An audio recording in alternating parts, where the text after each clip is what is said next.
All right, so why is an old iMac the best computer for editing?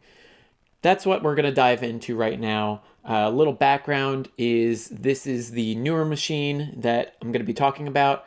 I have an older iMac down here below, which I will show you very quickly. This is what we are upgrading from, and it is a behemoth. It's huge, but same form factor. This is a 2015 27-inch 5K screen machine. It's got a Core i5, 3.2 gigahertz, and 20 gigs of RAM. It's heavy. My current use case, I need it to be a great editing rig.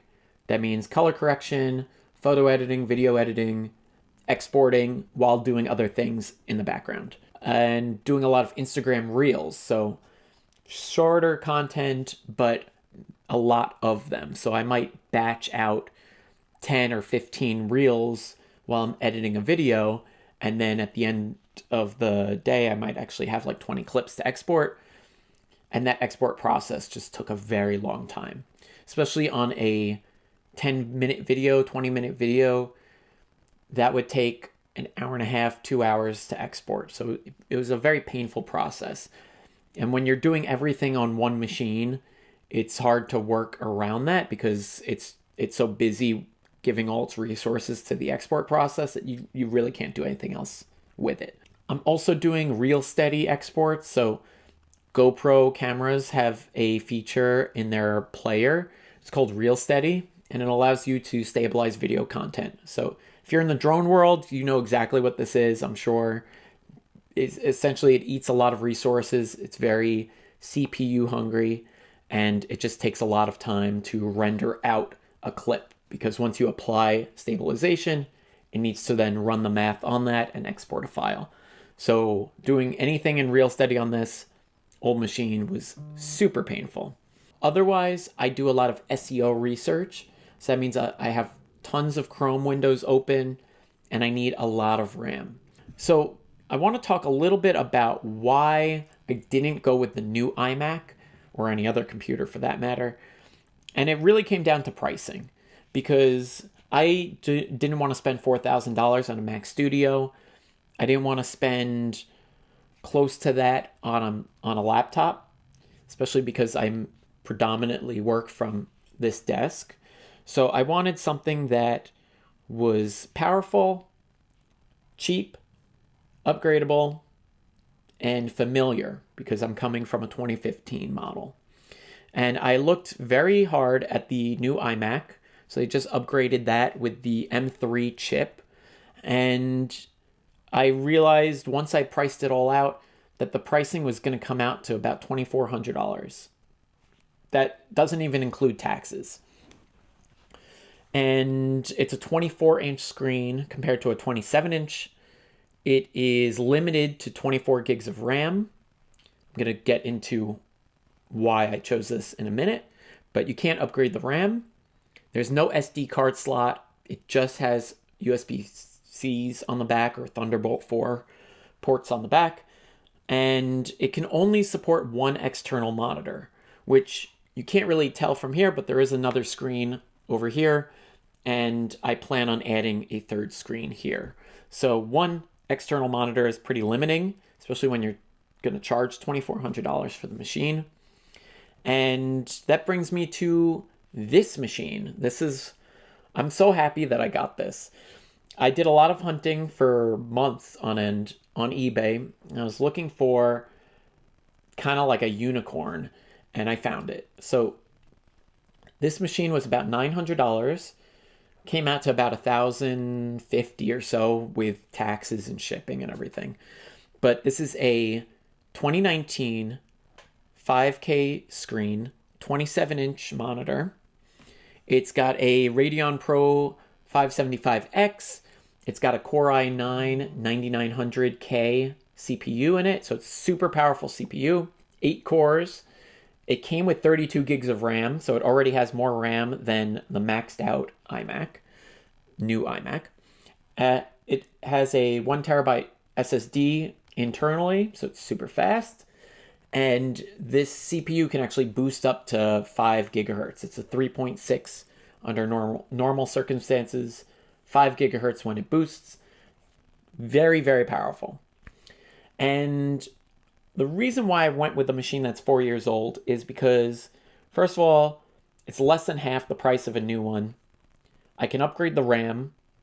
I could technically upgrade the hard drive in it if I really wanted to. And that is not an easy process. You have to remove the screen, but at least I can do it. And it has all the ports on the back that I like. So it has regular USB, it has a headphone jack, SD port, and SD card reader, rather. USB-C and Thunderbolt 3 ports on the back. So it's kind of decked out. I was working with a company on a VR project we had a machine like this in the office. They shot it in 8K. So huge video files, huge frame files, really. It's all frames.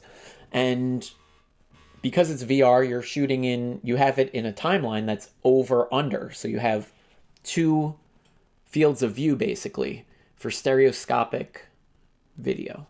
Anyway, 8K over 8K, and we had to render out all kinds of different variations of the files from Premiere Pro.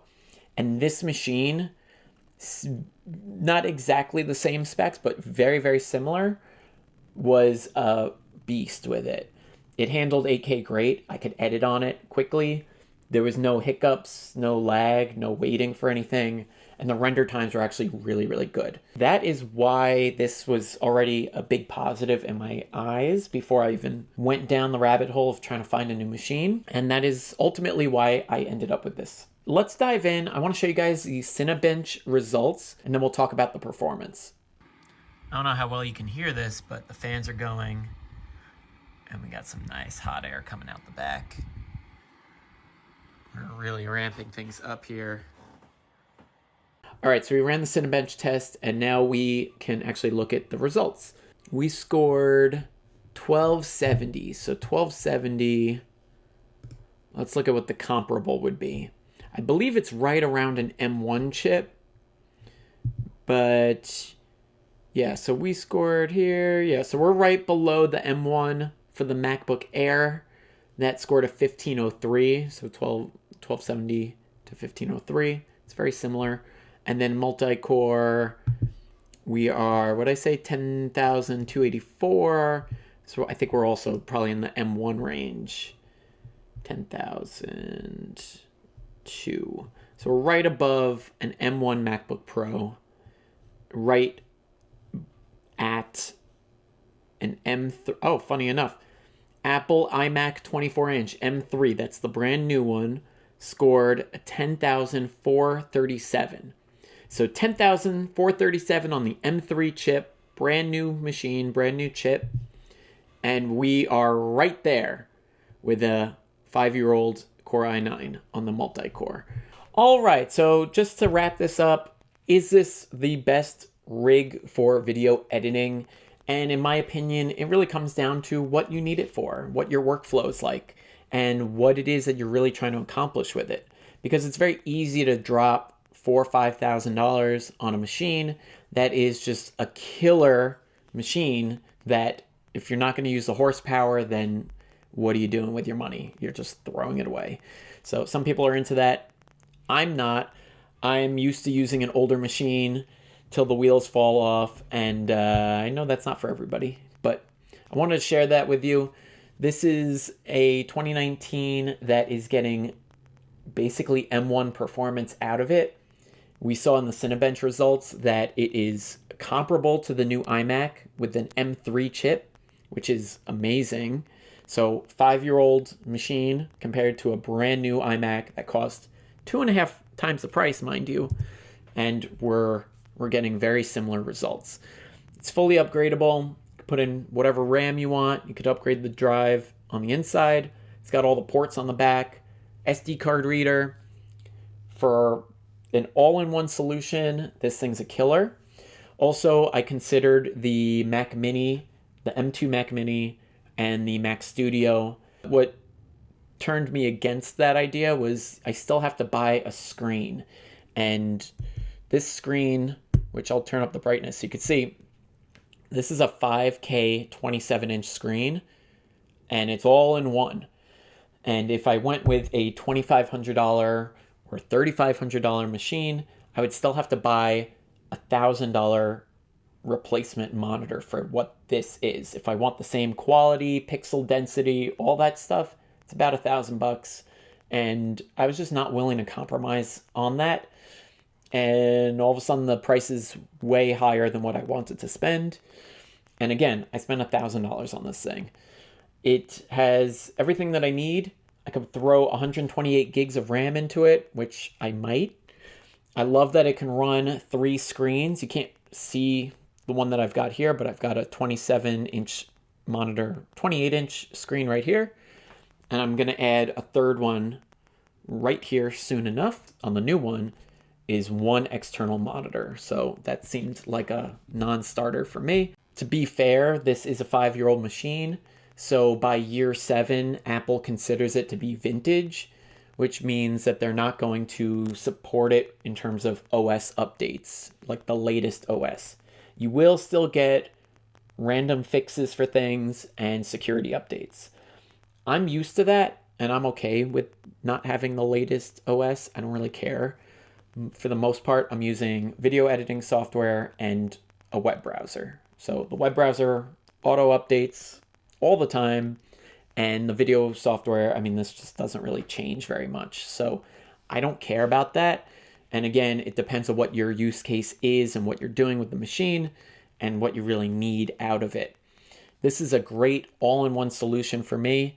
And I think the only thing that I wish it had that it doesn't is I wish it had the Vega graphics. That was like an added, it's like a $900 option back in the day. It would have boosted the performance a little bit, but I don't really do graphics intensive stuff on this machine anyway.